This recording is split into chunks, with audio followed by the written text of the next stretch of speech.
Good morning and welcome to Light Reflections from First Friends. We are glad you have chosen to join us for this virtual worship service and hope you find it beneficial to your spiritual journey. We consider this an abbreviated version of our in-person meeting for worship for those wishing to join us from a distance. If this is your first time joining us, First Friends is a thriving, progressive Quaker meeting in the city of Indianapolis, Indiana. We consider ourselves a loving, inclusive, joyous gathering of people seeking to know truth under the leadership of God's Spirit. All are welcome, no matter race, age, cultural background, sexual orientation and identity, marital status, physical and mental ability, family structure, or economic circumstance.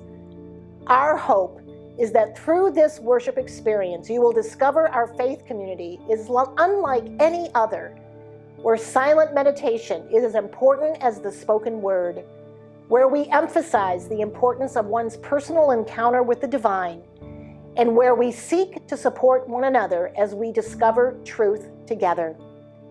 Now we invite you to center down and enter this virtual worship space with us.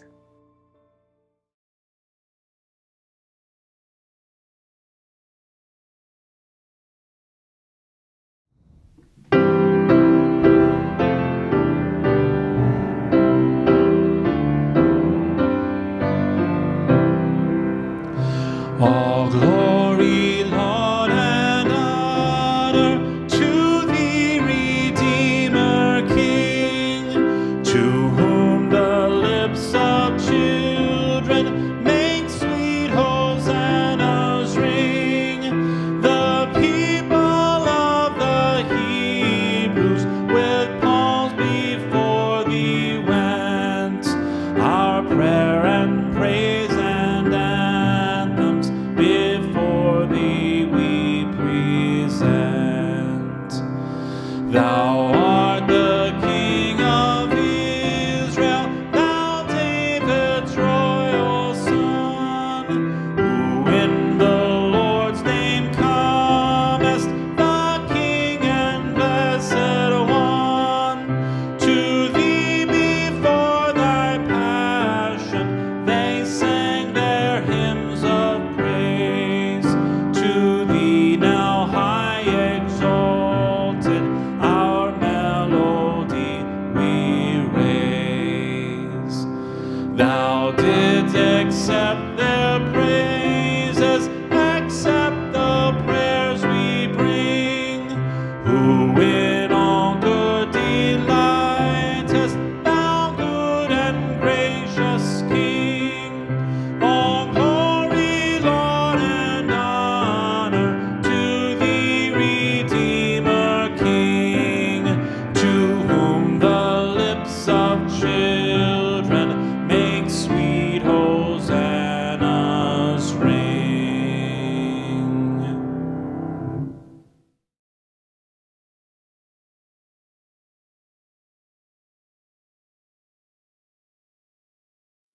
Good morning, friends, and welcome to Light Reflections. The scripture for this Palm Sunday is from Luke 19:29-40, taken from the New Revised Standard Version. When he had come near Bethpage and Bethany at the place called the Mount of Olives, he sent two of the disciples, saying, "Go into the village ahead of you, and as you enter it, you will find tied there a colt that has never been ridden. Untie it and bring it here. If anyone asks you, 'Why are you untying it?' just say this, 'The Lord needs it.'" So those who were sent departed and found it as he had told them. As they were untying the colt, its owners asked them, "Why are you untying the colt?" And they said, "The Lord needs it." Then they brought it to Jesus, and after throwing their cloaks on the colt, they set Jesus on it. And as he rode along, people kept spreading their cloaks on the road. As he was now approaching the path down from the Mount of Olives, the whole multitude of the disciples began to praise God joyfully with a loud voice from all the deeds of power that they had seen, saying, "Blessed is the King who comes in the name of the Lord. Peace in heaven and glory in the highest heaven." Some of the Pharisees in the crowd said to him, "Teacher, order your disciples to stop." And he answered, "I tell you, if these were silent, the stones would shout out." Well, Palm Sunday is one of my favorite Sundays. That may be because I love remembering the story of how I was presented as a baby to God on this day 51 years ago. In the church tradition in which I was raised, we baptized infants, but the Universal Church has always had a focus during this special week, what some call Holy Week, on a time of preparation for one's journey of faith. Well, throughout my childhood and into adulthood, Palm Sunday has always captured my attention, not just because of the great story or church traditions, but this special Sunday almost always begins with a parade. And who doesn't love a parade? Parades have always fascinated and drawn me. I'm sure it's the child in me, the traditions and the community coming together to celebrate who we are that makes it all so alluring. I love the sound of marching bands, the antics of clowns and characters and big floats and so much more. Actually, some of my favorite memories are the parades in the places I've lived and visited. Growing up in the small town of New Haven, Indiana, I didn't miss a parade. On several occasions, I was even part of our local parade as a child. I remember once decorating my bike and riding the parade route with other kids from my community. I'll never forget when my parents took me to Walt Disney World for the first time, and I saw the Main Street Electrical Parade with all the floats covered in lights, and I was completely mesmerized. It was a core memory of mine. In high school, I played the trumpet and joined my marching band in the Fort Wayne Three Rivers Parade on a 90-plus degree day in July. That's a different kind of core memory. During college, I watched Michael Jordan and the Chicago Bulls NBA Championship Parade make its way to Grant Park 3 years in a row, and when Michael returned from retirement, I watched 3 more. And when we lived in Wheaton, Illinois and had our first child, Sue and I would always attend the big 4th of July parade with the entire town. I remember Alex not liking the sirens of the police cavalcade, just like me when I was that age. When we lived in Silverton, Oregon, we had 2 parades each year. One was the Homer Davenport Festival Parade, and one was our annual Pet Parade, which many from our meeting participated in by bringing their pets, from cats and dogs to horses and even llamas. My entire family has rituals and traditions around watching the Macy's Thanksgiving Day Parade, the Disney Parks Christmas Parade on Christmas Day, and the Rose Bowl Parade on New Year's Day. When we visited Alex at Christmas this year, he had even recorded the Disney Christmas Day Parade so we could have it on as we celebrated with him. See, parades are a big thing in our family. And since moving back to Indianapolis, we've added watching the Indianapolis 500 parade, and on a couple of occasions, we've participated in the Indy Pride Parade. So parades have had and continue to have a big part in my and my family's life. And let's be really honest, parades are part of all of our lives. History shows us that parades have been part of human culture for centuries, dating back to ancient civilizations. The origin of parades can be traced back to the extravagant processions of the Egyptians, where they celebrated religious ceremonies, important events with grand marches. Throughout history, parades have taken various forms and served different purposes. They've been used to showcase religious ceremony, military might, to honor heroes and victories, to celebrate historic events, and simply bring communities together in a joyful display of unity and pride. And this all leads us perfectly into this morning, where we're going to look at 2 different parades happening as Jesus enters Jerusalem. Several years ago now, I preached a message titled, "What Really Happened on Palm Sunday?" where we explored some of what was going on in Jesus' day. Today, I want to return to that exploration, but focus specifically on the 2 parades. To help us again, I will turn to the book The Last Week by New Testament scholars John Dominic Crossan and Marcus Borg, and as well the words of pastor and scholar Don Hutchings. Let me refresh our understanding with some of what these scholars revealed in their writings. This may come as a surprise to some of you, but the parade which heralded Jesus' entry into Jerusalem wasn't the largest or most spectacular parade in town during that particular Passover season. We must understand that back then, Jerusalem was a destination hotspot, a tourist town. The city's population swelled from 40,000 to 200,000 during the holidays and Passover. Passover was one of the busiest holidays. Crossan and Borg point out that there were 2 processions into Jerusalem to kick off what we call Holy Week. One we know well and commemorate today with the waving of palm branches. We remember a peasant prophet of sorts riding a donkey accompanied by his peasant followers coming from the north into Jerusalem. But also entering Jerusalem at Passover from the west was the Roman governor Pontius Pilate. Like the Roman governors of Judea before him, Pilate lived in Caesarea by the sea. In other words, Pilate spent most of his time at the beach house, probably playing a round or two of golf as well. But with crowds of devout Jews flowing into Jerusalem to commemorate their liberation from Egypt, the Roman governors would put on a display of force to deter the Jews from getting too exuberant about the possibility of liberation from Rome. Pilate's procession was the visible manifestation of imperial Roman power. This almost seems right out of our headlines today. Once a year, during the Passover, the Roman procurator moved his headquarters to Jerusalem in a show of strength designed to prevent any outbreaks of insurgency or violent rebellion against Roman rule. Such outbreaks were a constant danger, both because Roman rule imposed real hardship economically on their subject nations and because no one likes the foot of a foreign power on their necks. I suspect that there were even tariffs involved as well. In a show of military force, the second parade included what Crossan and Borg described as cavalry on horses, foot soldiers, leather armor, helmets, weapons, banners, golden eagles mounted on poles, sun glinting on metal and gold. As Crossan and Borg say, the sound of marching feet, the creaking of leather, the clinking of bridles, the beating of drums would have had a sobering effect on all those who saw this parade. There would have been no shouts of Hosanna as the powerful Pilate rode astride of his horse, hoping to strike fear into the resentful onlookers. As Pilate led a regiment of his own most trusted soldiers into town as a show of force, he did so with confidence, knowing that he was backed up by several battalions of Rome's finest garrison on the west side of Jerusalem, ready to flood into the city as Pilate's command. The Gospel according to Mark, written about 50 years after the event, tells us that Jesus' procession into Jerusalem was not a spontaneous slapdash spur-of-the-moment event. In fact, Mark, the first gospel to be written, spends more time telling us about the preparations for Jesus' entrance into Jerusalem than about the event itself. It would seem Jesus wanted intentionally to set himself in stark contrast with the other procession coming into town. According to Mark, the event was a sort of counter procession designed to contrast the kingdom of Rome to the dominion of God. According to the first account, Jesus assigned 2 disciples to the job of acquiring a colt. It's an odd, clandestine mission that Jesus gives to his 2 disciples. And at the entrance of the village, they are told they will see the animal tied up.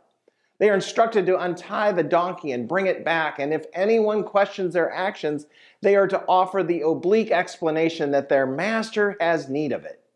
Oh, and by the way, the animal has never been ridden before. As we heard in our text for today, the disciples do as they're told. They find the colt and they are indeed questioned as to why they, 2 strangers, are making off with or literally stealing someone else's animal. They bring the colt to Jesus and threw their cloaks on the unbroken colt, and Jesus sat on it. Jesus simply sat on the back of a previously unridden colt. Now, by the time the writer of Luke gets around to telling the story, some 60 or 70 years after the event, the colt is now a donkey. Matthew, written 60 or 70 years after the event, can't seem to decide, so that the gospel has the disciples bring a donkey and a colt, and Jesus sits on them and rides them into Jerusalem. They spread their cloaks on the road and some lay leafy branches on the road. According to the Gospels of Mark and Matthew, these are just any old leafy branches.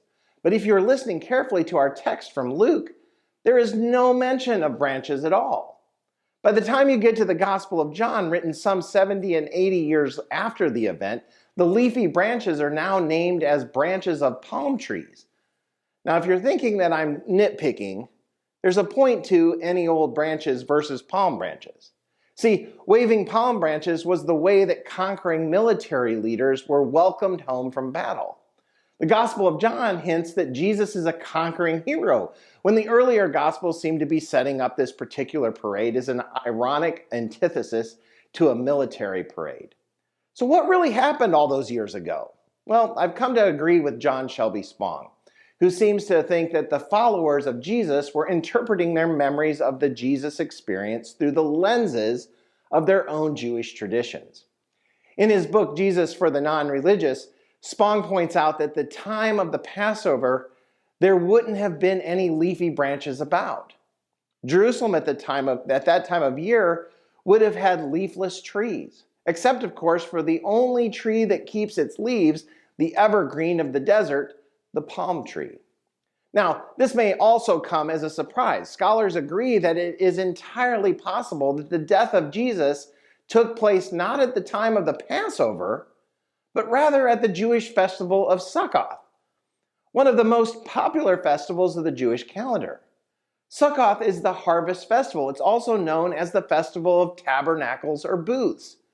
This holiday, which also attracted huge numbers of pilgrims to Jerusalem, would have also required Pilate to exhibit a show of force. It was probably the most popular holiday among the Jews in the first century.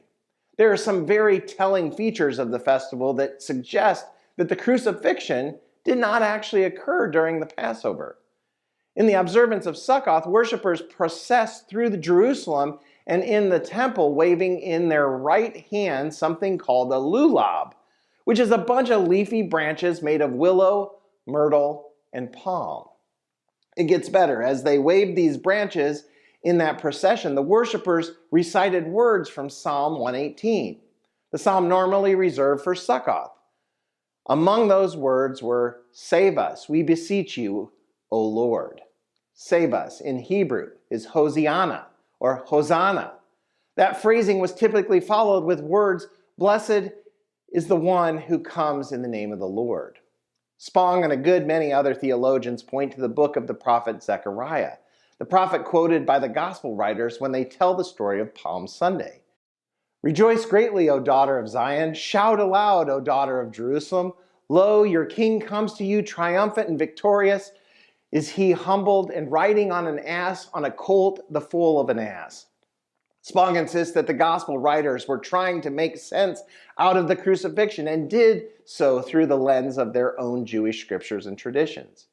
Jesus may well have participated in the festival of Sukkoth before the crucifixion. Those events were spoken of down through the decades until the hands of the gospel writers. And this may surprise you the most. They were reinterpreted to portray Jesus as the Messiah, the one the people were waiting for. Thus, Jesus was no longer just some political rabble-rouser who was executed by the Romans for provoking an insurgency. Rather, Jesus is interpreted as the longed-for Messiah as foretold by the prophet, and the story is reset during the Passover to portray Jesus as the new Moses, sent to deliver his people from the hands of their oppressors. Well, sadly, the historical details are impossible to sort some 2 centuries after these events. Reading the accounts literally is also impossible. That is, unless you are willing to leave your brain out of the equation and picture Jesus riding a colt and a donkey, both of whom have never been ridden before. So why would I bring this up? Well, what is important is that the gospel writers wanted to give their readers an impression of who Jesus was, using words and images that they would understand because they came straight out of the Jewish scriptures and traditions.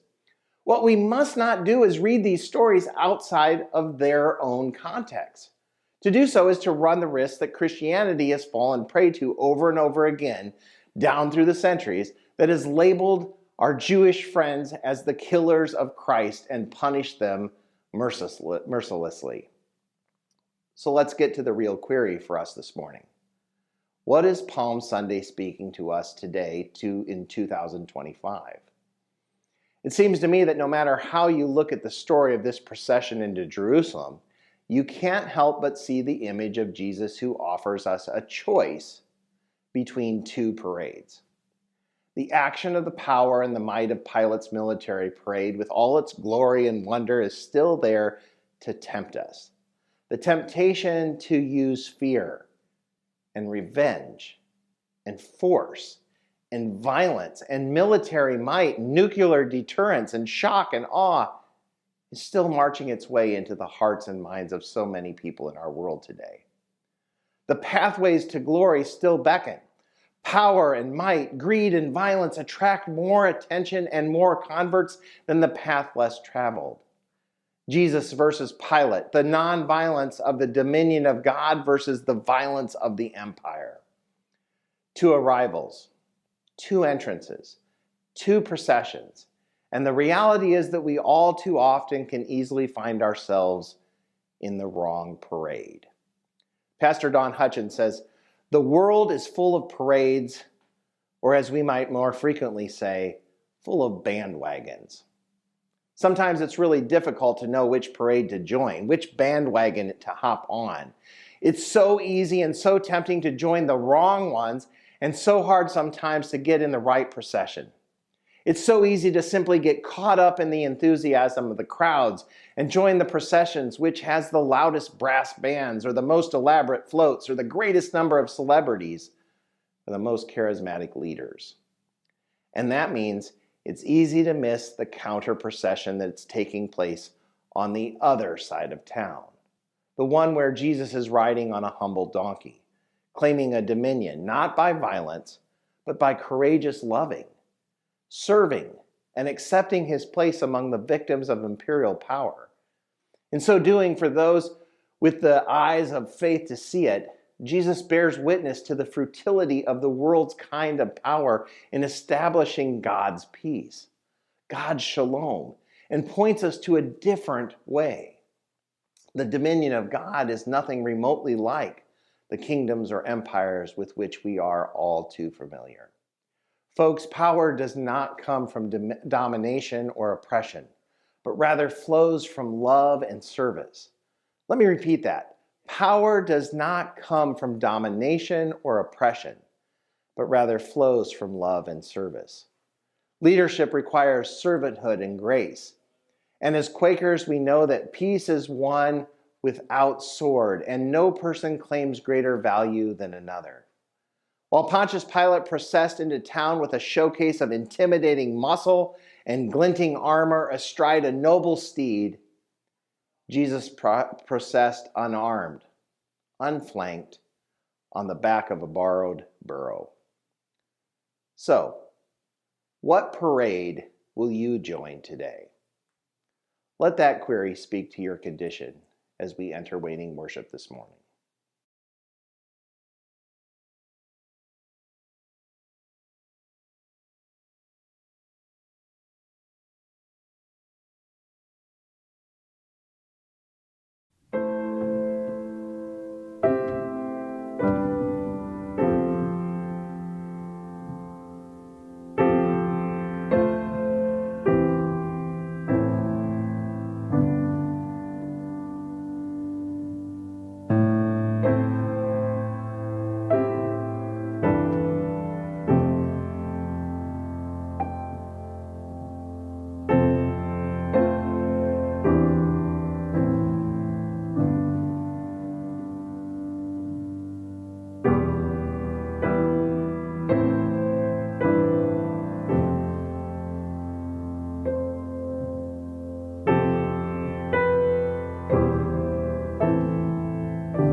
We close this time of worship with a Quaker prayer.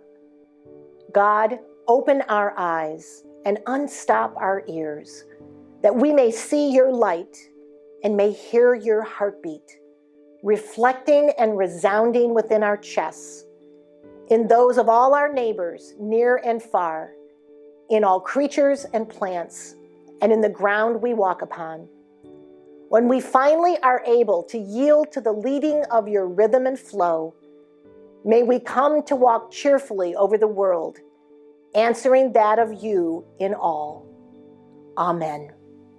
Have a great week, friends.